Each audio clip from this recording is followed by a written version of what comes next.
السلام عليكم بنات، كي دايرين؟ لاباس عليكم؟ نتمنى تكونوا في احسن الاحوال. اليوم جيت نشارك معكم واحد العجينه ديال صابلي كتجي ناجحه بزاف، ناجحه يعني 100% مقرمشه وفي نفس الوقت ما كتهرش بسرعه، وكتجمع من بين الهشاشه والقرمشه. وكذلك كيمكننا اننا بحال هكا نصيفطوها بالنسبه للناس اللي كيديروا كوموند او اللي كنسافروا بها، راه كتجي زوينه بزاف.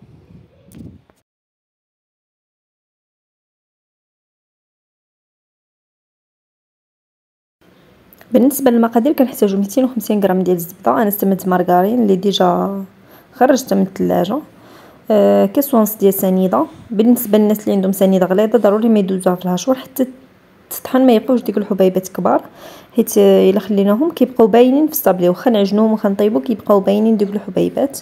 عندي ساشي ديال الفاني، قبيصه ديال الملح، معلقه صغيره ديال نكهه الناطا او اي نكهه كتفضلوا، معلقه كبيره ديال الجليكوز، ساشي ديال الفاني، كاس ونص ديال الزيت، وجوج بيضات ودقيق على حسب الخليط.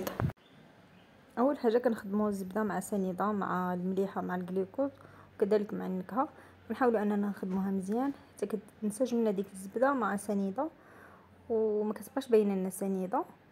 في هذه المرحله كيمكننا انا بديت كنستعن بديك نص كاس ديال الزيت، غير هكا كيساعدنا في اننا كنجمعوا الخليط ديالنا مزيان. كنبدا كنبقى بحال هكا كنخدم وانا كنخدم بالكف ديال اليد حتى ما كيبقاوناش الحبيبات ديال الزبده. صافي من بعد ما كيتجمعوا لنا كنضيف الكاس ديال الزيت، هنايا كما شفتوا راني ضفتو في مره، وكنبقى كنخدم عاوتاني حتى كنحصل على واحد الخليط كريمي. من بعد كنضيف كذلك ديك جوج بيضات، نفس المرحله كنبقى كنخدم حتى كينسجم لنا ديك المكون اللي كنضيفو مع الخليط الاول.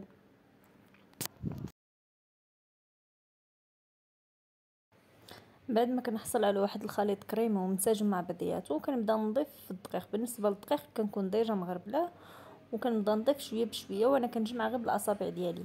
اهم مرحله في الصابلي هي اننا الطريقه ديال العجن خصنا نعجنو غير بشويه وما كنعلكوش، كنحاولوا غير نجمعوا العجينه. المهم كنبقى مستمره حتى كنحصل على واحد العجينه اللي كتكون رطبه في نفس الوقت ما كتبقاش كتطلق لي في اليدان، يعني كتكون المهم العجينه كنحصلوا عليها كتجمع وما كتلصقش في اليد. صافي هنايا انا قسمت العجينه ديالي على جوج، حيت غادي ندير جوج ديال الاشكال كنديرهم في بلاستيكات وكنحتفظ بهم في الثلاجه. انا خدمت العجينه ديالي في العشيه وما بديت كنطلقها وكنخدم بالمولات ديالي حتى للصباح. بالنسبه للطريقه ديال الخدمه فكناخذ طرف من العجينه وكنديرو ما بين بلاستيكه، انا استعملت بلاستيكه، تقدروا تستعملوا بابي كويسون، المهم اي حاجه كتسهل علينا العمليه.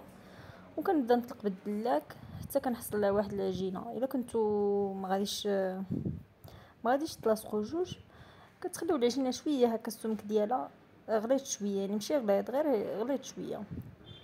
اما الا كنتو هكا بحالي غادي تلاصقوا وحده مع وحده، من الاحسن انها تكون العجينه رقيقه، حيت كل ما كانت العجينه رقيقه كتكون احسن.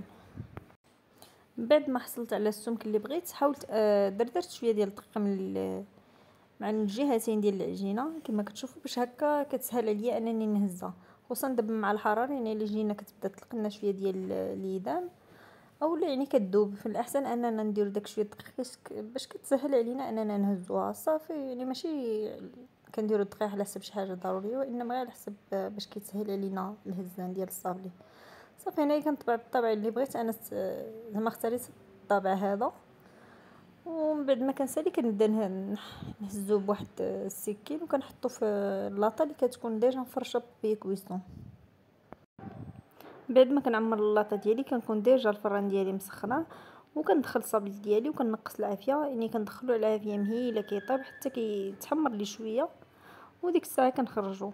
بالنسبه هنايا للبقايه ديال العجين كنحاول نجمعهم ببلاستيكه ما كنعلكوش كاع، وكنعاود نطلقوه بطريقه عاديه. كنبقى مستمره بحال هكا حتى كنسالي كاع العجينه ديالي. انا بالنسبه لهذا الشكل اللي على شكل معين كنلاصقو في الجليكوز والناباج وكنغطسوه في الشوكولا وكندير عليه شويه ديال البيستاج. اما بالنسبه للشكل الثاني ديال الوريضه فهو كنلاصقو بالشوكولا بيضاء مع الناباج والجليكوز واي نكهه كتفضلوا. انا درت هنا النكهه ديال الفخومبواز. وصافي عادي داك اللي فيه الثقبه كنديرو في الكاوكاو، كندهنو بالجليكوز نديرو في الكاوكاو، والاخر كنخليه عادي وكنلاصقوه. انا حاولت انني ما نطولش عليكم يعني الطريقه الزين، وكنتمنى ان يعجبكم الفيديو تستعملوا هاد العجينه، راه كتجي ناجحه وكتجي زوينه.